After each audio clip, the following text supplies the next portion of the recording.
దైవ మర్మములు సహోదరుడు భక్త సింగ్ గారి అనుభవములో దేవుడు ఆయనకు బయలుపరిచిన మర్మములను అనుదినము పంచుకొనుట. ఆగస్టు 8. రాజు క్రోధము మరణదూత, జ్ఞాని అయిన వాడు ఆ క్రోధమును శాంతిపరచును. సామెతల గ్రంథము 16వ అధ్యాయము 14వ వచనము. బలమైన శక్తి గల దేవుడు తన ప్రజల మధ్య నివసించగలడు.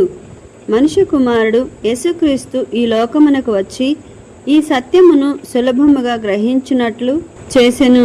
ఆయన మన మధ్యను మనలోనూ నివసించుచున్నాడు కనుక మనము ఇరుకులో పడినప్పుడు మన ప్రశ్నలన్నింటికీ ఆయన ఉత్తరమిచ్చును.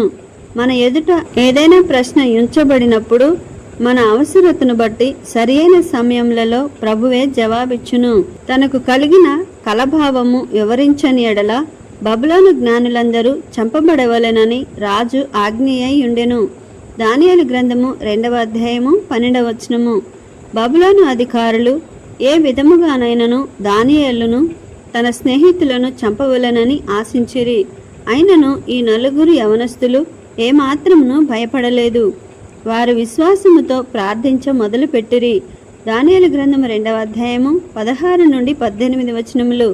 ఆ నలుగురు కలిసి ప్రార్థించినప్పటికీ కలభావమును దేవుడు దానియేలునకే బయలుపరచెను. కాని నలుగురును ఏక మనస్సుతో ప్రార్థించిరి. జయ జీవితమును అనుభవించవలెననినా మనము మన తోడి విశ్వాసులతో ఏకత్వము కలిగి ఉండవలెను.